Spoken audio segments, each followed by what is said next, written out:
ओम शांति। आज की साकार मुरली है, डेट है 15/7/2022, 15 जुलाई 2022। मीठे बच्चे, तुम्हारे सच्चे तीर्थ है। शांति धाम और सुख धाम तुम्हें रूहानी पंडा सत्य तीर्थ कराने आया है।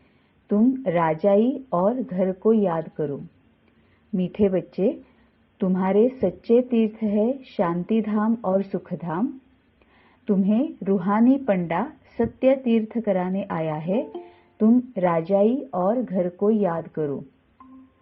मतलब भक्ति मार्ग में हम जो तीर्थ करते आए हैं उससे हमें फायदा कुछ नहीं हुआ है, क्योंकि वो सच्चे तीर्थ नहीं थे।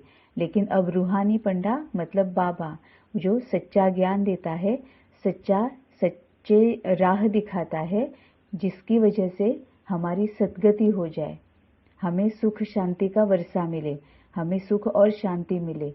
तो मीठे बच्चे, तुम्हारे सच्चे तीर्थ है शांति धाम और सुख धाम, क्योंकि सबसे पहले बाबा हमें शांति धाम में लेकर जाएगा, उसके बाद हम अपने अपने पुरुषार्थ अनुसार सुख धाम में वापस आएंगे। और अब कल्प का अंतिम समय है, कल्प पूरा हो रहा है, तो अब हर एक को घर जाना ही है। इसीलिए बाबा कहता है कि तुम्हारे सच्चे तीर्थ है शांति धाम और सुख धाम। तो जो बाकी के तीर्थ है वहां से मन बुद्धि निकालकर हमें मन बुद्धि में बिठाना है शांति धाम और सुख धाम को। तुम्हें रूहानी पंडा सत्य तीर्थ कराने आया है। तुम राजाई और घर को याद करो, मतलब शांति धाम और सुख धाम को। घर हमारा है शांति धाम और राजाई मतलब सुख धाम में हम आएंगे। प्रश्न है, तुम्हारी किस मेहनत को बाप ही जानते हैं? बाप ने उस मेहनत से छूटने की कौन सी युक्ति बताई है? तुम्हारी किस मेहनत को बाप ही जानते हैं? बाप ने उस मेहनत से छूटने की कौन सी युक्ति बताई है? उत्तर है, बाप जानते हैं बच्चों ने आधा कल्प भक्ति मार्ग में दर दर भटक कर बहुत ठोकरें खाई है। बाबा जानते हैं बच्चों ने आधा कल्प भक्ति मार्ग में दर दर भटक कर बहुत ठोकरें खाई है। बहुत मेहनत करते भी प्राप्ति अल्पकाल क्षण भंगुर की हुई। एकदम जंगल में जाकर फंस गए। विकारों रूपी डाकुओं ने लूट लिया। अब बाप इस मेहनत से छूटने की युक्ति बताते, बच्चे सिर्फ मुझे याद करो, मेरे से ही सच्ची सगाई करो, इस बेहद की सगाई में ही मजा है। देह अभिमान रूपी बड़े डाकू से बचने के लिए अपने को इस देह से न्यारी आत्मा समझो। तुम्हारी किस मेहनत को बाप ही जानते हैं। बाप ने उस मेहनत से छूटने की कौन सी युक्ति बताई है? बाप जानते हैं बच्चों ने आधा कल्प भक्ति मार्ग में दर दर भटक कर बहुत ठोकरें खाई है, और ये जो बात है वो बाबा के सिवाय हमें कोई नहीं बता सकता। एक बाबा ही है जो हमें भक्ति मार्ग और ज्ञान मार्ग इसका ज्ञान देता है ना। भक्ति मार्ग में हम सिर्फ दर दर भटकते रहे हैं, हमें फायदा कुछ भी नहीं हुआ है। हम सीढ़ियां उतरते ही आए हैं, कितने ही चाहे हमने यात्राएं की हुई हो, लेकिन हम सीढ़ियां उतरते ही आए हैं। दुख और अशांति में हम बढ़ते ही आए हैं। ये बाबा ने ही सिर्फ हमें बताया, क्योंकि बाबा ही पूरे चक्र का जो हिस्ट्री ज्योग्राफी जो है, पूरे वर्ल्ड की हिस्ट्री ज्योग्राफी वो बाबा ही जानता है। मतलब आत्मा की हिस्ट्री ज्योग्राफी सिर्फ और सिर्फ बाबा जानता है। इसलिए बाबा कहता है कि अभी भक्ति मार्ग में बहुत दर दर भटक कर बहुत ठोकरें खाई है, बहुत मेहनत करते भी प्राप्ति अल्पकाल क्षण भंगुर की हुई। एकदम जंगल में जाकर फंस गए। विकारों रूपी डाकुओं ने लूट लिया। मतलब हमारी जो सुख है, शांति है, चैन है, आनंद है, पवित्रता है ना, वो सब कुछ विकारों ने लूट लिया। विकार रूपी डाकुओं ने, मतलब विकार, कमी, कमजोरियां, अवगुण, इसकी वजह से ये सब कुछ चला गया। अब बाप इस मेहनत से छूटने की युक्ति बताते, बच्चे सिर्फ मुझे याद करो। जैसे बाबा ने ऊपर महावाक्य में कहा कि तुम राजाई और घर को याद करो, है ना। मतलब बाबा इसमें सबसे इम्पोर्टेंट मैसेज तो हमें ये मिलता है कि जो संकल्प हम करते हैं वही हमारे सामने प्रत्यक्ष होता है ना। तो बाबा यही कह रहे हैं कि संकल्प क्या करना है, वो सोच समझकर हमें संकल्प करने हैं, क्योंकि हमारे ही संकल्प प्रत्यक्ष होते हैं। तो जो हम संकल्प करते हैं वही हमारे सामने प्रत्यक्ष होता है, क्योंकि संकल्पों से ही सृष्टि रची जाती है। तो बाबा का जो कहना होता है कि याद करो, मुझे याद करो, अपने घर को याद करो, अपनी राजाई को याद करो, सतयुग को याद करो, है ना। ये इसीलिए कहता है क्योंकि याद करना मतलब हम संकल्प क्रिएट करते हैं और संकल्पों से ही सृष्टि रची जाती है। तो जो संकल्प हम करेंगे वही हमारे सामने आने वाला है। तो अभी इस पूरी तमो प्रधानता में जो आत्माएं है, या तमो प्रधान जो अभी ये युग चल रहा है, तमो प्रधान समय दुनिया जो है, पतित और विकारी दुनिया है, उसी के ही बारे में अगर हम सोचते रहेंगे तो वही हमारे सामने आने वाला है। जो भी हमारे आसपास चल रहा है उसी के ऊपर अगर हम ध्यान देंगे, उसी को ही देखेंगे, उसी को ही सुनेंगे और उसी को ही सोचेंगे, क्योंकि जो हम देखते हैं, सुनते हैं, पढ़ते हैं, उसी के ऊपर मन चिंतन करता है, उसी से ही संबंधित थॉट्स हम क्रिएट करते हैं ना। क्योंकि क्या देखा, क्या बोला, क्या सुना, क्या पढ़ा, यही मन का खान पान है। जो हम देखते, बोलते, सुनते, पढ़ते हैं वही मन का खान पान है। उसके अनुसार ही मन संकल्प करता है और मन जो संकल्प करता है वही हमारी सृष्टि होती है, वही हमारे सामने प्रत्यक्ष होता है। तभी बाबा याद करता है कि अब ये सब कुछ छोड़ दो, देह और देह से संबंधित सभी बातों से मन बुद्धि हटा दो, सुनते हुए भी ना सुनो, देखते हुए भी ना देखो, है ना। तो मन में वो संकल्प नहीं आएंगे, जो कलियुगी संकल्प है वो नहीं आएंगे अगर हम कलियुगी दुनिया से मन बुद्धि को हटा लेंगे। तभी बाबा कहता है कि मुझे याद करो और अपने सतयुग को याद करो, अपने राजाई को याद करो, क्योंकि उसको हम याद करेंगे तो उसी के ऊपर संकल्प करेंगे तो वही हमारे सामने प्रत्यक्ष हो जाएगा। तो अब बाप इस मेहनत से छूटने की युक्ति बताते, बच्चे सिर्फ मुझे याद करो, मेरे से ही सच्ची सगाई करो, इस बेहद की सगाई में ही मजा है। क्योंकि बाबा हमेशा कहता है ना कि जिसके साथ हमारी सगाई हो जाती है तो उसी की ही याद में हम खोए रहते हैं, हमें और कुछ भी सूझता नहीं है, मतलब मन उसी में ही खोया रहता है, वही उसी के बारे में संकल्प करता रहता है। तो अब बाबा कहता है कि मेरे से ही सच्ची सगाई करो, इस बेहद की सगाई में ही मजा है। देह अभिमान रूपी बड़े डाकू से बचने के लिए अपने को इस देह से न्यारी आत्मा समझो। गीत है ओम नमो शिवाय, ओम शांति। बच्चों को रिफ्रेश करने के लिए रिकॉर्ड भी काफी होते हैं, इसीलिए बाप कहते हैं और फर्नीचर आदि तो घर में लाया जाता है, 5-7 रिकॉर्ड भी घर में रखो। भल बाल बच्चे भी रिकॉर्ड सुने तो भी नशा चढ़े, महिमा तो सारी एक बाप की है ना। परंतु इस समय कोई उनको जानते नहीं है, और तो मनुष्यों की ढेर महिमा करते हैं। फॉरेन के कोई आदमी आते हैं तो उनके दर्शन करने के लिए जाते हैं। बाप को सिर्फ बच्चे ही जानते हैं। एक ही बाप है जो पतित दुनिया से पावन दुनिया में ले जाते हैं। अब यहाँ पर बाबा ने कहा है कि फॉरेन के कोई आदमी आते हैं तो उनके दर्शन करने के लिए जाते हैं। हमारे घर में भी अगर कोई गेस्ट आते हैं तो हम उन्हें कितना अटेंड करते हैं, एंटरटेन करते हैं, है ना, उनके आगे पीछे रहते हैं, है ना, उन्हें पूरी तरह से अलर्ट रहते हैं। जब तक वो घर में है तब तक अवेयर रहते हैं, अलर्ट रहते हैं।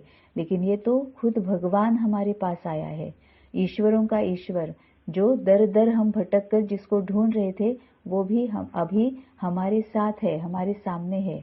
हमें इसको बहुत सीरियसली लेना है, हम उसको बहुत कैजुअली लेते हैं, लेकिन उसको बहुत सीरियसली लेना है कि बाबा हमारे साथ है, भगवान हमारे साथ है। ये पूरी दुनिया, सृष्टि की सभी आत्माएं अभी तक जिसके लिए दर दर भटक रही है, जिसको पाने के लिए दर दर भटक रही है, वो हमारे साथ है। इसका महत्व, इसके महत्व को समझना है, इसकी जो सीरियसनेस इसका जो है ना उसको समझना है। तो बाप कहते हैं फॉरेन के कोई आदमी आते हैं तो उनके दर्शन के लिए जाते हैं। बाप को सिर्फ बच्चे ही जानते हैं। एक ही बाप है जो पतित दुनिया से पावन दुनिया में ले जाते हैं। पतित दुनिया है विषय सागर, पावन दुनिया है क्षीर सागर।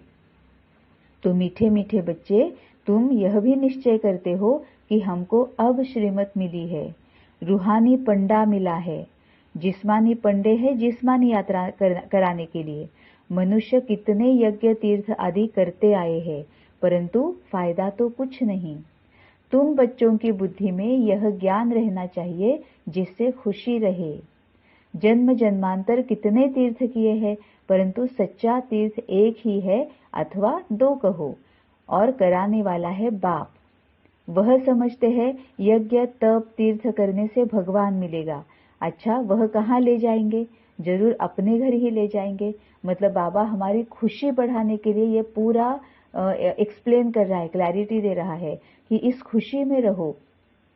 बाबा मिला है, खुद भगवान मिला है, जिसको जन्म जन्म हम जिसके लिए हम तरसते आए हैं वो हमें मिला है ना। इससे और खुशी कुछ हो ही नहीं सकती।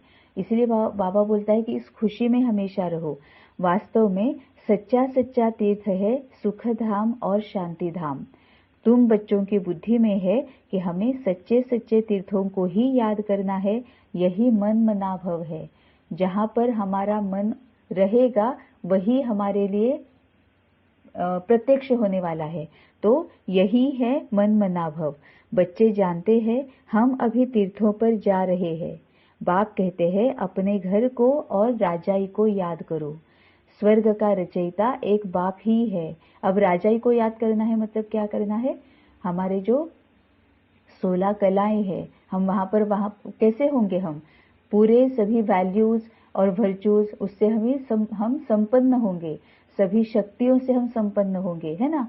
सहन शक्ति, स्वीकार करने की शक्ति, निर्णय करने की शक्ति, परखने की शक्ति, सभी शक्तियों से सहयोग देने की शक्ति, समा लेने की शक्ति, है ना। इन सभी शक्तियों से हम वहां पर युक्त होंगे, भरपूर होंगे। सभी गुणों से हम भरपूर होंगे। सच्चाई, सफाई, निर्मलता, किसी के प्रति कोई शिकायत नहीं, कोई कंप्लेंट नहीं, कोई कड़वाहट नहीं, है ना। हर एक के स्वभाव संस्कार के साथ हम स्वभाव संस्कार मिलाकर रहेंगे, है ना। ऐसे हम वहां पर होंगे। तो बाबा कहता है उसको याद करना है। फिर बाकी हमारे साथ जो वहां पर आत्माएं होंगी वो भी ऐसी ही होंगी। सभी बहुत बहुत ही ज्यादा रहम दिल होंगी।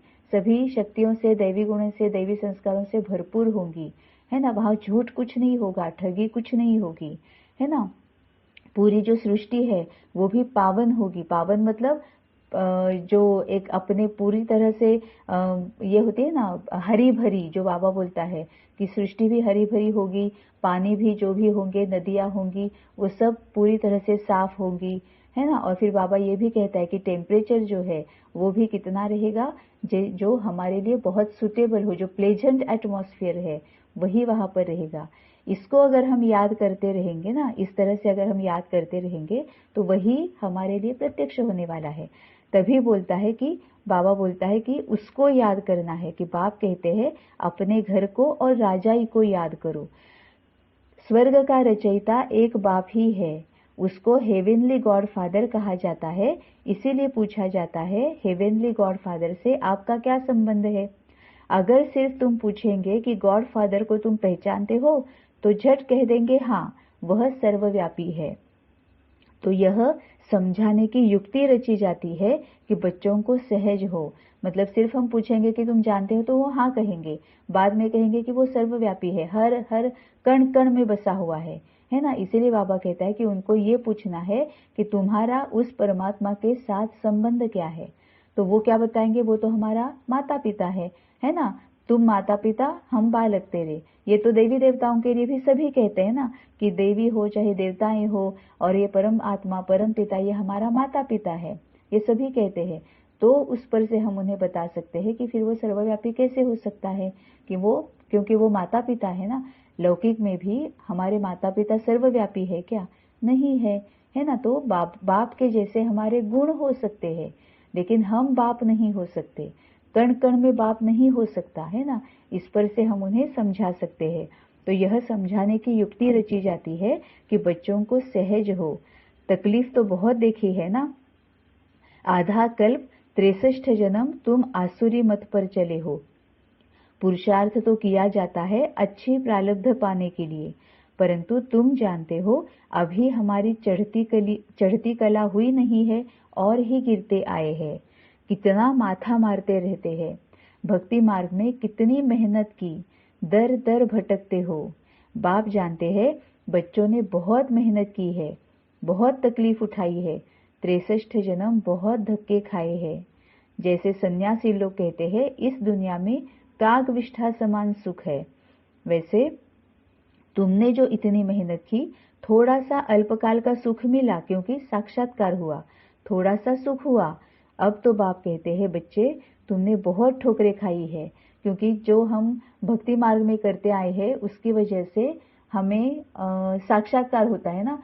कभी कोई देवी देवताओं के दर्शन हो जाते हैं, है ना, या कोई दृश्य दिख जाता है, कोई सीनरी दिख जाती है, तो हमें थोड़ा सा सुख मिलता है, बहुत आनंद होता है ना कि आज हमने विष्णु के दर्शन किए, आज मुझे राम जी दिखाई दिए, आज मुझे गणेश जी दिखाई दिए, है ना। या फिर कोई साक्षात्कार होता है तो कोई डायरेक्शन, जैसे अच्छा साक्षात्कार होता है वो दिख जाता है। लेकिन उससे बाबा कहता है कि अल्पकाल का, कितने कुछ मिनटों तक वो सिर्फ याद रहता है। तो थोड़ा सा अल्पकाल का सुख मिला क्योंकि साक्षात्कार हुआ, थोड़ा सा सुख हुआ। अब तो बाप कहते हैं बच्चे तुमने बहुत ठोकरें खाई है, एकदम जंगल में जाकर फंसे थे। जंगलों में डाकू रहते हैं, इस जंगल में भी कई तुमको लूटने वाले डाकू मिलते हैं। सबसे पहले आता है देह अभिमान, इसके साथ ही कितने बड़े डाकू है। यह है आदि मध्य अंत दुख देने वाले नंबर 1 डाकू। मतलब जैसे बाबा बोलता है ना कि एक अगर विकार आता है तो वो अपने साथ बाकी विकारों को, अपने बाल बच्चों को, अपने पोतरे पोतरियों को भी लेकर आता है ना। इसीलिए बाबा कहता है कि बहुत सोच समझ कर रहना चाहिए, अलर्ट रहना चाहिए। तो तुम कहते हो यह बड़े ते बड़े डाकू है, मनुष्य कहते हैं यह डाकापना जरूर चाहिए। बाप कहते हैं इन डाकुओं ने क्या तुम्हारी हालत कर दी है, एक दो को काम कटारी से मारते हैं, कितना खर्चा करते हैं, धक्का खाते खाते अब क्या हाल हो गया है। अब यह तो बेहद की बातें हैं, मतलब अभी तक हम जो भक्ति मार्ग में करते आए हैं उससे हमें फायदा कुछ भी नहीं हुआ, अब यह बेहद की बातें हैं। हाँ, आज बच्चा जन्मा, खुशी हुई, कल मर जाता है तो रोने लग पड़ते हैं। दुनिया की हालत देखो अब क्या है, मतलब हमें ज्ञान कुछ भी नहीं है ना, इसीलिए हम दुख दर्द में रहते हैं। अब तुम जानते हो बाबा आया हुआ है, वही सतगुरु है। वो गुरु लोग तो अनेक प्रकार के हैं, रास्ता बताते हैं। जप तप दान पुण्य आदि करने से भगवान मिलेगा, परंतु उसमें कितना खर्चा लगता है। यहाँ कोई खर्चा नहीं, सिर्फ कहते हैं बाप को याद करो। यह सच्ची सगाई है। कन्या की सगाई होती है ना, उनको क्या पता किससे सगाई होगी। यह भी कहते हैं कि भगवान साजन आएगा जरूर, परंतु जानते नहीं है। वह है हद की बात, इस बेहद की सगाई में कितना मजा है। बाप कहते हैं मैं तुमको श्रीमत देता हूं तो उस पर सबको चलना पड़े। तुम जानते हो कल्प कल्प श्रीमत मिलने से ही भारत श्रेष्ठ बनता है। भारत को ही पैराडाइज कहते हैं। सेंसिबल जो है वह समझेंगे बरोबर पैराडाइज भारत ही था, भारत में ही गॉड गॉडेस का राज्य था। अब बाबा भारत के बारे में ही क्यों कहता है, क्योंकि ये बाकी के सभी जो खंड है ना वो बाद में निकले हैं, मतलब होंगे पहले से, लेकिन उनको ढूंढा है बहुत बाद में। अभी 500 600 700 साल पहले उन खंडों को ढूंढ निकाला है, लेकिन पहले से जो था वो भारत खंड ही था। खंड की बात बाबा करता है। अभी का जो भारत है ना वो बहुत छोटा है, अभी हमारे सामने भी वो बहुत छोटा छोटा होते गया, पाकिस्तान अलग हो गया, बांग्लादेश अलग हो गया, है ना, ये छोटा होते गया। लेकिन बाबा प्राचीन भारत खंड की बात करता है ना। तो वो बहुत बड़ा था, तो काफी सारे देश उसमें थे, उस भारत से जुड़े हुए थे, तो बहुत बड़ा खंड था, उसकी बाबा बात करता है। क्योंकि बाकी के जो खंड है वो अभी ढूंढ निकाले हैं। तो बाप कहते हैं मैं तुमको श्रीमत देता हूं, उस पर सबको चलना पड़े। भारत को ही पैराडाइज कहते हैं। सेंसिबल जो है वह समझेंगे बरोबर पैराडाइज भारत ही था, क्योंकि उस वक्त और कोई भी खंड नहीं थे। भारत में ही गॉड गॉडेस का राज्य था। तुम उन्हें समझा सकते हो कि भारत जब हेवन था उस समय तुम थे नहीं, कोई भी नेशनैलिटी नहीं थी। गॉड गॉडेस का राज्य समझते थे। कृष्ण को ही कभी लॉर्ड कभी गॉड कह देते हैं। श्री कृष्ण का ही मान है। लॉर्ड क्यों कहते हैं? क्योंकि उनको भगवान समझते हैं। गीता के भगवान ने सबको सद्गति दी है, नाम कृष्ण का डाल दिया है, इसीलिए कृष्ण का बहुत मान है। कहते हैं कृष्ण सावरा कृष्ण गोरा, श्याम सुंदर, कैसे कैसे काले चित्र बनाते हैं। काली माता बनाई है कलकत्ते की, आसपास जहां तहां काली के ही मंदिर होंगे। जगत अम्बा के चित्र भी किस्म किस्म के बनाते हैं। अभी तुम्हारी बुद्धि खुल गई है, यह कौन बैठकर समझाते हैं। अभी हमें पता चल रहा है कि ये हमें कौन समझाता है। सिर्फ और सिर्फ एक बाबा ही ये समझा सकता है। सतगुरु, सत बाबा, सत शिक्षक, उनका नाम है सत। सच बोलने वाला, सच जानने वाला। ग्रंथ सुखमणि में उनकी बहुत महिमा है। वह आकर सच खंड की स्थापना करते हैं और मनुष्यों को ऐसा सच्चा बनाते हैं। तुम सबको सच बताते हो।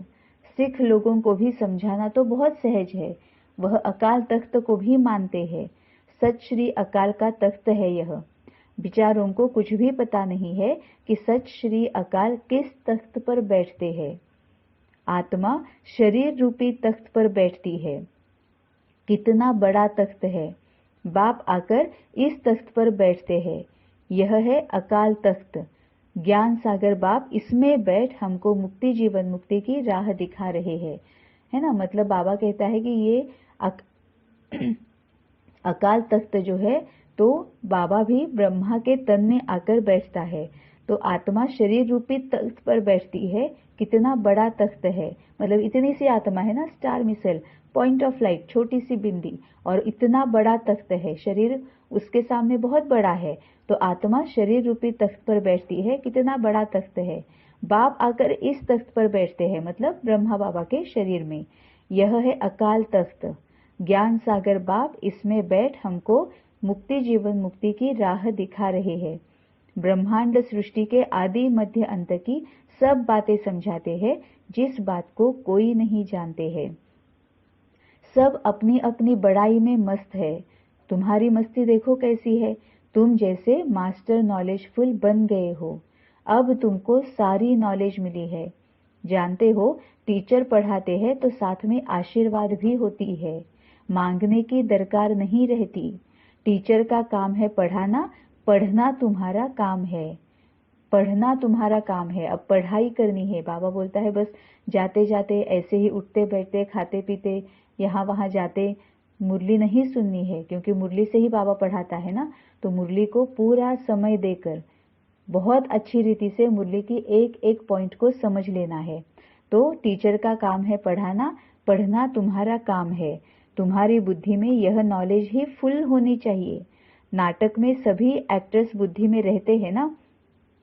इस बेहद के नाटक के भी मुख्य एक्टर्स देखो। बाप भी कैसे आते हैं, कैसे नॉलेज सुनाते हैं, कितने विघ्न पड़ते हैं, अबलाओं पर अत्याचार होते हैं। कोई पति अपनी स्त्री के लिए धन छोड़कर जाते हैं, परंतु बच्चा नालायक निकल पड़ता है जो माँ को भी दुखी करता है। बाबा तो अनुभवी है। बाबा ने रथ भी अनुभवी लिया है।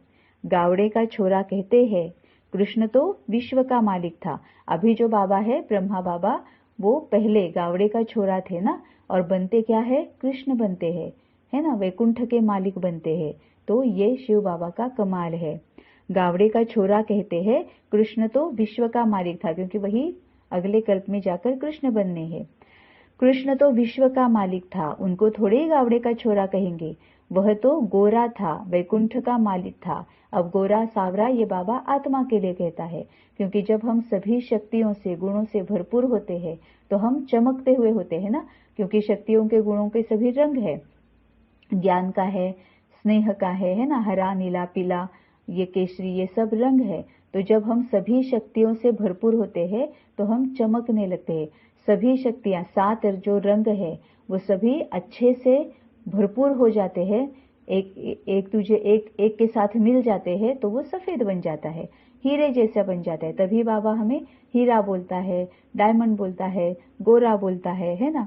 तो वह तो गोरा था, वैकुंठ का मालिक था, मतलब सभी शक्तियों से गुणों से भरपूर था। जब सावरा बनता है तब गांव में रहता है। अब सावरा बनता है मतलब विकारों में आता है, तो विकारों में हम आते हैं तो ये शक्तियां गुण इनके जो रंग है वो ब्लैकिश हो जाते हैं ना, फेड हो जाते हैं। तो कृष्ण ही अंतिम जन्म में गांव का छोरा कैसे बना है यह तुम जानते हो। बाबा खुद भी वंडर खाते हैं, हम क्या थे। अभी बाबा को मालूम पड़ा है श्रीमद् द्वारा, तुमको भी मालूम पड़ा है। वंडर है ना, कितना बड़ा मालिक और फिर कितना नीचे आ जाते हैं। काम चिता पर चढ़ने के बाद फिर गिरते आए हैं। अभी तुम समझते हो कि कृष्ण को गावड़े का छोरा क्यों कहते हैं। खुद बाबा बतलाते हैं पहले क्या थे अब क्या बने हैं, ततत्वम। अब तुम समझते हो कहाँ की बात कहाँ ले गए हैं, है ना। और ये हम सब के लिए बाबा बोल रहा है। हम सभी 16 कला संपूर्ण, संपूर्ण निर्विकारी, सर्वगुण संपन्न, अहिंसा परमो धर्म, मर्यादा पुरुषोत्तम, है ना। हम सभी संपूर्ण थे और अभी मतलब सभी हम सतो प्रधान थे। अब हम क्या बने हैं, पूरे तमो प्रधान। तो अब तुम समझते हो कहाँ की बात कहाँ ले गए हैं। श्याम सुंदर का अर्थ भी अब समझा है ना। सुंदर था जो श्याम बन गया, गोरा था जो काला बन गया, सर्वगुण संपन्न संस्कारों से भरपूर था वो विकारी बन गया, पतित बन गया। हम भी ऐसे थे, हमने भी 84 जन्मों का चक्र लगाया है। अब नाटक पूरा होता है, अब जाते हैं अपने घर। बड़ी सहज बात है। बाप कहते हैं माँ मेकम याद करते रहो और वर्षे को याद करो, सबको रास्ता बताओ। मतलब बाबा ने सेवा का पॉइंट यहाँ पर दे दिया है। ज्ञान अंजन सतगुरु दिया, अज्ञान अंधेर विनाश। गायन भी कितना अच्छा है। अंधेरे के बाद फिर सोझरा होता है। ब्रह्मा का दिन और ब्रह्मा की रात। तुम्हारी बुद्धि में अब सारा राज आ गया है। जानते हो अभी हम संगम युग पर बैठे हैं। संगम युग भी सिर्फ हम ही जानते हैं। कोई भी आत्मा जो ब्रह्मा कुमारी में नहीं है, जो बाबा को जिसने अभी नहीं पहचाना है, किसी को भी हम पूछेंगे तो किसी को भी संगम युग का पता नहीं है ना। सभी कहते हैं कि अभी तो घोर कलयुग चल रहा है।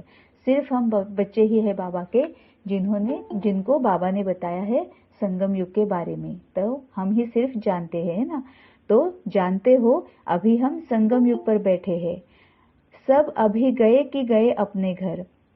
बाबा सम्मुख बैठ बच्चे बच्चे कहते हैं ब्रह्मा मुख द्वारा।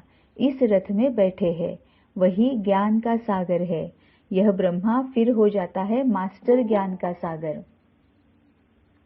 यह ब्रह्मा फिर हो जाता है मास्टर ज्ञान का सागर। ज्ञान सागर पतित पावन इस तन में है। खुद भी कहते हैं कि मैं इस तन में आता हूँ, नहीं तो किसके तन में आऊं, जो ब्राह्मण भी बनाऊं और नॉलेज भी दूं। क्या बैल में आऊंगा?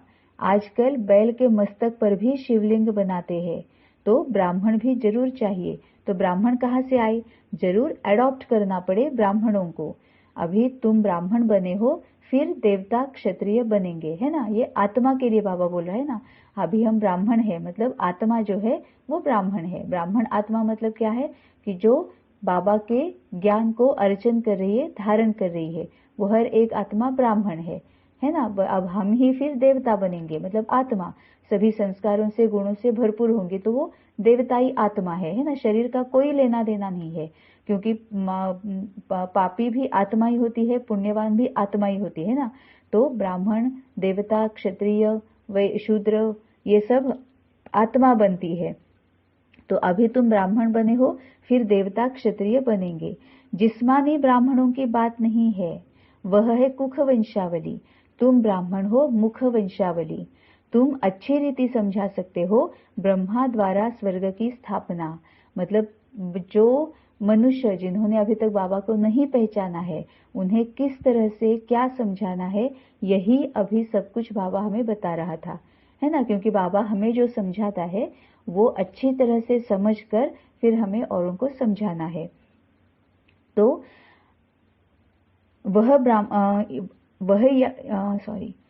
तुम ब्राह्मण हो मुख वंशावली। तुम अच्छी रीति समझा सकते हो ब्रह्मा द्वारा स्वर्ग की स्थापना। वह ब्राह्मण तो यह जानते ही नहीं, वह यह ज्ञान कहाँ से लाए? बाप अच्छी रीति समझाते हैं, बच्चे जितना हो सके और झरमुई झगमुई छोड़ दो, मतलब व्यर्थ छोड़ दो। शरीर निर्वाह अर्थ तो धंधा आदि भी करना ही है, बाकी जो समय मिले मोस्ट बिलवेड बाप को याद करना है ना। जब हम धंधा भी कर रहे हैं या फिर अगर हम घर में भी है, जो माताएं बहनें जो घर में रहती है वो भी करना क्या होता है ना, जो काम है जहां पर मन बुद्धि लगानी जरूरी है वहां पर लगाना है। ऑफिस का भी अगर काम है, बिजनेस भी है, तो भी जहां पर मन बुद्धि की जरूरत है वहां पर जरूर लगानी है स्थूल में। लेकिन जब वो जरूरी नहीं है तो बाबा कहता है कि मन मना भव, मेरे से ही जुड़ जाओ। तो शरीर निर्वाह अर्थ तो धंधा आदि भी करना ही है, बाकी जो समय मिले मोस्ट बिलवेड बाप को याद करना है। वह भी बच्चों को इतना प्यार करते हैं। मित्र संबंधी आदि ढेर थे, परंतु उन सब से बुद्धि योग हटाए नए संबंध में कितना लव रहता है। सर्विसेबल बच्चों को छाती से लगा ले। बहुत बच्चे सपूत है, बहुत अच्छी सर्विस करते हैं, अंधों की लाठी बनते हैं, दुखियों को सुखधाम का मालिक बना रहे हैं। तो बाप ऐसे बच्चों पर बलिहार जाते हैं। खुद सुख नहीं लेते हैं, कहते हैं तुम ही सुख लो, हम तो मुक्ति धाम में जाते हैं। ड्रामा में पार्ट तुम्हारा ही है। वैकुंठ का मालिक हमको नहीं बनना है। मतलब बाबा कह रहा है कि मुझे कुछ नहीं चाहिए, तुम मेरे बच्चे हो, अति प्यारे हो। मतलब बाबा का इतना प्यार है बच्चों से, हम बच्चों से, कि उसको कुछ नहीं चाहिए, फिर भी हमारे लिए पता नहीं क्या क्या क्या क्या करता रहता है ना। वैकुंठ का मालिक हमको नहीं बनना है, वैकुंठ के मालिक तुम बनते हो। उस समय तुम गोरे हो, फिर राज्य गवाते हो तो सांवरे बन जाते हो। बाबा आत्मा को देख रहा है, गोरी आत्मा, सांवरी आत्मा। सांवरे और गोरे का अर्थ कितना अच्छा है। बाबा ने चित्र भी ऐसा बनवाया है, श्याम और सुंदर। 84 जन्म कैसे लेते हैं, फिर बाप द्वारा राजयोग कैसे सीखते हैं। लोग तो कृष्ण को जन्म मरण रहित कह देते हैं, तुम कृष्ण के 84 जन्मों को सिद्ध कर बताते हो, इसीलिए वह काट कर सिर्फ चित्र रख देते हैं। वंडरफुल है मनुष्यों की बुद्धि, कितना पलटाना पड़ता है बुद्धि को। अब तुम्हारी बुद्धि पलटी हुई है, यह भी तुम बच्चे जानते हो, इस दुनिया की एंड है। तुम बोल सकते हो इन बॉम्ब्स आदि से सृष्टि का विनाश हुआ था, तुम यह क्या कर रहे हो, वेस्ट ऑफ टाइम कर रहे हो। बचने का कितना भी प्रबंध करेंगे परंतु मरना तो जरूर है ही। मतलब बाबा बोल रहा है कि मनुष्य जो बॉम्ब्स बनाते हैं वो असल में क्यों बना रहे हैं, खुद को बचाने के लिए ना, कि और कोई अगर हम पर हमला कर दे तो हम भी हमला उन पर करेंगे और बच जाएंगे। तभी बाबा बोल रहा है कि उन्हें ये बताना है, तुम बोल सकते हो इन बॉम्ब्स आदि से सृष्टि का विनाश हुआ था, तुम यह क्या कर रहे हो, वेस्ट ऑफ टाइम कर रहे हो। बचने का कितना भी प्रबंध करेंगे परंतु मरना तो जरूर है ही। बॉम्ब्स आदि कितने खौफनाक बनाए हैं, दुनिया की हालत देखो क्या है। बाकी थोड़ा समय है, मौत आया कि आया। कल पहले मुआफिक सबके शरीर धन दौलत आदि सब मिट्टी में मिल जाएंगे, बाकी हम सब आत्माएं बाबा के पास जाकर पहुंचेगी, फिर अपनी राजधानी में आकर डांस करेंगे, है ना। मतलब बाबा यही बोल रहा है पहले फिर से, जो कल परसों की मुरली में बाबा ने कहा था कि समय रहते अपने आप में चेंज लाना है और कर्मातीत और संपूर्ण बनना है। समय रहते ये सबसे इम्पोर्टेंट है, क्योंकि जाना तो है ही, पावन बनना तो है ही, उससे अब कोई छूट नहीं सकता, क्योंकि कल्प का अंतिम समय आ चुका है। तो क्यों ना हम योग से बने, तो भोगना ज्यादा भोगनी नहीं पड़ेगी, है ना। क्योंकि योग से या भोग से हमें पावन तो बनना ही है, बाबा के साथ ही जाना ही है।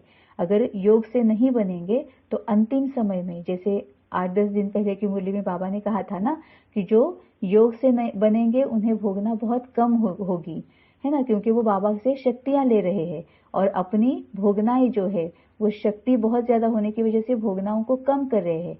जैसे बाबा कहता है ना कि सूली से काटा, कांटे से राई, राई से रुई, तो कब प्रॉब्लम्स आई और निकल गई हमें पता भी नहीं चलता है।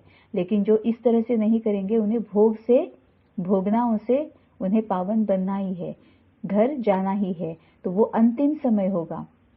और वो कितना भी हो सकता है, कुछ मिनटों से लेकर कुछ घंटों तक, है ना। तो उस समय की वो भोगना बहुत ज्यादा होगी, क्योंकि इतने जन्मों के जो विक्रम है वो सिर्फ उतने ही समय में हमें विनाश करने हैं, सेटल करने हैं, चुकतू करने हैं। तो समझ सकते हैं ना कितनी भोगना होगी। इसीलिए बाबा कहता है कि बाकी थोड़ा समय है, मौत आया कि आया, कल्प पहले मुआफिक, सबके शरीर धन दौलत आदि सब मिट्टी में मिल जाएंगे, बाकी हम सब आत्माएं बाबा के पास जाकर पहुंचेगी। मतलब हम सभी आत्माएं, अभी बाबा को जानते हैं नहीं जानते हैं कोई फर्क नहीं पड़ता, सभी आत्माएं बाबा के पास जाकर पहुंचेंगी, पहुंचने ही वाली है। और हम जो बच्चे हैं फिर अपनी राजधानी में आकर डांस करेंगे। अच्छा, मीठे मीठे सिकिलधे बच्चों प्रति माता पिता बाप दादा का याद प्यार और गुड मॉर्निंग। रूहानी बाप की रूहानी बच्चों को नमस्ते। धारणा के लिए मुख्य सार। पहली पॉइंट है, अपनी बुद्धि को नॉलेज से सदा फुल रखना है। बाप से आशीर्वाद व कृपा मांगने के बजाय पढ़ाई पर पूरा ध्यान दे, अपने ऊपर आपे ही कृपा करनी है। अपनी बुद्धि को नॉलेज से सदा फुल रखना है। अब इसके कई रीजंस बाबा बताता है कि सभी आत्माएं जो है, सृष्टि की जो सभी आत्माएं हैं वो तुम बच्चों के पास ही आने वाली है ना, क्योंकि डायरेक्टली बाबा के पास तो वो जा नहीं सकेंगे। बाबा के पास जाना है तो ब्रह्मा कुमार ब्रह्मा कुमारी के थ्रू ही जाना पड़ता है ना। तो हम सबके पास ही बाकी के सभी आएंगे। अब उनको अगर बाबा का रास्ता दिखाना है तो सबसे पहले हमें वो मालूम होना चाहिए ना, और वो पूरी तरह से भक्ति मार्ग से आए हुए होंगे। सभी जो आएंगे हमारे पास वो भक्ति मार्ग से आए हुए होंगे, तो उन्हें समझाने के लिए पहले हमें क्लैरिटी होनी बहुत जरूरी है। तो बाबा कहता है इसका मतलब उसमें कुछ ना कुछ तो राज है ही है, इसलिए बाबा ने कहा और हमने किया। बाद में उसका क्या उपयोग होगा नहीं होगा कोई हमें सोचने की भी जरूरत नहीं है, सोचना भी नहीं है। बाबा ने कहा और हमने किया, क्योंकि बाबा कहता है इसका मतलब इसमें कुछ ना कुछ तो राज छुपा हुआ है। तो अपनी बुद्धि को नॉलेज से सदा फुल रखना है। मतलब बाबा हमें ये भी समझाता है ना कि ये जो भक्ति मार्ग की कथाएं है ना, उनमें उनका भी अर्थ क्या है ना। धृतराष्ट्र मतलब क्या है, युधिष्ठिर मतलब क्या है, अर्जुन मतलब क्या है, कौरव पांडव, है ना, इसका क्या मतलब है। बाबा कई बार बोलता है कि अंगद के समान तुम्हें बनना है, तो भक्ति मार्ग में अंगद इसका मतलब क्या है, राम मतलब क्या, सीता मतलब क्या, कृष्ण मतलब क्या, है ना। सबका अर्थ बाबा बताता है। और वो जब आएंगे तो वो यही ज्ञान लेकर आएंगे, और उसका भावार्थ हम अगर उन्हें ठीक ठीक तरह से अच्छी तरह से बता पाएंगे तभी वो बाबा के पास आ सकेंगे, है ना। क्योंकि उन्हें भक्ति मार्ग में क्या बताया है, भक्ति मार्ग का असल में क्या अर्थ है, वो जब उन्हें क्लियर हो जाएगा तभी वो बाबा के पास आ सकते हैं। तभी बाबा कहता है कि अपनी बुद्धि को नॉलेज से सदा फुल रखना है। बाप से आशीर्वाद व कृपा मांगने के बजाय पढ़ाई पर पूरा ध्यान दे, अपने ऊपर आपे ही कृपा करनी है ना। बाकियों के ऊपर कृपा करने से या बाबा से अब मुझ पर कृपा करो ये मांगने से तो बाबा कहता है खुद अपने ऊपर कृपा करो। सभी ज्ञान की एक एक पॉइंट को अच्छी तरह से जान लो, समझ लो और धारण कर लो। दूसरी पॉइंट है, दुखियों को सुखधाम का मालिक बनाने की सेवा करनी है। ऐसा सपूत सर्विसेबल बनना है जो बाप भी बलिहार जाए। दुखियों को सुखधाम का मालिक बनाने की सेवा करनी है, ऐसा सपूत सर्विसेबल बनना है जो बाप भी बलिहार जाए। इसमें बहुत ही ज्यादा गहन अर्थ है, ये जो दूसरी पॉइंट है ना उसमें। अब दुखियों को सुखधाम का मालिक बनाने की सेवा करनी है, ये बाबा बच्चों को क्यों बताता है, क्योंकि हम जो बच्चे हैं, अभी जो हम बाबा के पास आई हुई आत्माएं हैं, वो बाबा ने हमें क्यों पकड़ा है, क्योंकि हमने बहुत ज्यादा बाबा की ग्लानि की है, बहुत ज्यादा बाबा की ग्लानि की है और बाकी आत्माओं को ज्ञान से भटकाया हुआ है। तभी बाबा पहले हमें पकड़ता है और खुद का परिचय देता है, आत्मा का, परमात्मा का, सृष्टि चक्र का पूरा परिचय हमें बाबा देता है, हमें ज्ञान देता है ना। क्योंकि सबसे ज्यादा ग्लानि हम बच्चों ने की है और औरों को ज्ञान मार्ग से भटकाया हुआ है। अब बाबा हमने उनकी ग्लानि की है इसीलिए हमें पकड़ता है, हमसे मेहनत कराता है, अमृत वेले उठो, नींद को त्यागो, बाकी सभी सुख जो भौतिक सुख जो है उसको त्याग दो, मुझको सुनो, समझ लो, जान लो, क्योंकि तुमने मेरी ग्लानि की है और इस वजह से बाकी आत्माएं भटक गई है, तो हम जिम्मेवार है इसीलिए उसके लिए, है ना। इसीलिए बाबा हमें पकड़ता है, और फिर बाबा कहता है कि तुम्हें बाकियों को सुखधाम का मालिक बनाना है, क्योंकि उनके साथ हमारे कार्मिक अकाउंट्स है, उनको हमने भटकाया हुआ है, उनको हमने दुखी बनाया है, वो हमारी वजह से दुख में आए हैं, है ना। हमें देख देख कर वो विकारों में आए हैं और विकर्म किए और दुखी बन गए हैं, इसलिए उनके साथ हमारा कार्मिक अकाउंट है, इसलिए उन्हें हमें ही लाना पड़ेगा। तो दुखियों को सुखधाम का मालिक बनाने की सेवा करनी है। ऐसा सपूत सर्विसेबल बनना है जो बाप भी बलिहार जाए, है ना, ताकि बाबा को हम पर और ज्यादा एफर्ट्स लेने ना पड़े, है ना। अब हमें इतना ये करना है कि बाबा को अब ज्यादा हम पर एफर्ट्स ना लेने पड़े कि बच्चे उठ जाओ, अमृत वेले उठ जाओ, अमृत वेला करो, नींद के घुटके मत लो, जगे रहो, है ना। कितना बाबा मेहनत करता है, कितने एफर्ट्स लेता है हमारे ऊपर। कम से कम हम ये तो ख्याल रख सकते हैं ना कि बाबा को हमारे ऊपर मेहनत ना लेनी पड़े, है ना। ये तो हम कम से कम बाबा की इतनी मदद तो हम कर सकते हैं ना। तो ऐसा सपूत सर्विसेबल बनना है जो बाप भी बलिहार जाए। बाबा कहता है कि निरंतर मेरी याद में रहो, हर क्षण, हर समय, हर संकल्प, हर कदम मेरी राय लेकर चलो, है ना। तो हम कम से कम इतना तो कर सकते हैं ना कि बाबा हमारे ऊपर मेहनत लेना अब छोड़ दे, कि बाबा नहीं, जो तुम कहोगे वही मैं करने वाली हूँ, मैं वही करूंगा। बाबा ने कहा और हमने किया, तो ऐसे सपूत सर्विसेबल बनेंगे तो बाप भी बलिहार जाएंगे। वरदान है, मन बुद्धि की एकाग्रता द्वारा हर कार्य में सफलता प्राप्त करने वाले कर्मयोगी भव। मन बुद्धि की एकाग्रता द्वारा हर कार्य में सफलता प्राप्त करने वाले कर्मयोगी भव। दुनिया वाले समझते हैं कि कर्म ही सब कुछ है, लेकिन बाप दादा कहते हैं कि कर्म अलग नहीं, कर्म और योग दोनों साथ साथ है। ऐसा कर्मयोगी कैसा भी कर्म होगा उसमें सहज सफलता प्राप्त कर लेगा, चाहे स्थूल कर्म करते हो चाहे अलौकिक करते हो। लेकिन कर्म के साथ योग है, माना मन और बुद्धि की एकाग्रता है, तो सफलता बंधी हुई है। कर्मयोगी आत्मा को बाप की मदद भी स्वतः मिलती है। दुनिया वाले समझते हैं कि कर्म ही सब कुछ है, लेकिन बाप दादा कहते हैं कि कर्म अलग नहीं, कर्म और योग दोनों साथ साथ है ना। सिर्फ कर्म करते जाओ तो सब कुछ ठीक हो जाएगा, ऐसे दुनिया वाले समझते हैं ना कि अपने कर्म के ऊपर ध्यान देना चाहिए। लेकिन बाबा कहता है कि कर्म के साथ साथ योग होना बहुत जरूरी है। ऐसा कर्मयोगी कैसा भी कर्म होगा उसमें सहज सफलता प्राप्त कर लेगा। अब योग किसके साथ?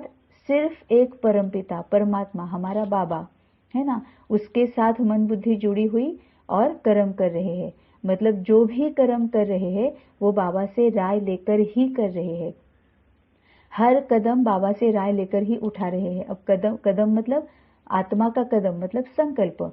जो भी संकल्प करेंगे वो बाबा के साथ जुड़कर ही करेंगे, बाबा को पूछकर ही करेंगे। तो ऐसा कर्मयोगी कैसा भी कर्म होगा उसमें सहज सफलता प्राप्त कर लेगा, चाहे स्थूल कर्म करते हो चाहे अलौकिक करते हो। लेकिन कर्म के साथ योग है, माना मन और बुद्धि की एकाग्रता है। किसके साथ? बाबा के साथ। मन और बुद्धि बाबा के साथ, तो सफलता बंधी हुई है।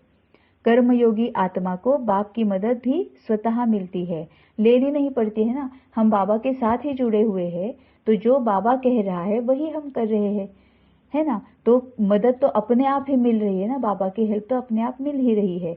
तो कर्मयोगी आत्मा को बाप की मदद भी स्वतः मिलती है, इसके साथ साथ सफलता बंधी हुई है। स्लोगन है, और ये कई बार हम तो अब रोज एक्सपीरियंस करते हैं ना कि जो भी हम कर रहे हैं उसमें हम बाबा को पूछ कर करते हैं तो वो इतना झट से हो जाता है, आसानी से हो जाता है और एकदम परफेक्ट हो जाता है। लेकिन जहां हम भूल गए बाबा को पूछना, बाबा को पूछ कर करना भूल जाते हैं, वहां पे फिर बाद में बाबा के पास आना ही पड़ता है ना। बाबा के पास आना ही पड़ता है, कुछ ना कुछ गड़बड़ हो जाती है और बाबा से पूछना पड़ता है। इसीलिए अच्छा है कि हम बाबा से पूछ कर ही करें, तो आदत बन जाएगी। और हमें आदत अगर ये अभी से प्रैक्टिस हो जाती है तो अंतमते सो गति, है ना। बाबा जो बोलता है, जिसके लिए ही बाबा हमें तैयार कर रहा है, अंतमते सो गति, इसके लिए ही बाबा हमें तैयार कर रहा है, ताकि अंतिम समय में सिर्फ एक बाबा की याद रहे, तो सबसे हम आसानी से निकल पाएंगे और सम्मान के साथ अपने आप बाबा के साथ जाएंगे, बाबा के पास पहुंच जाएंगे, है ना।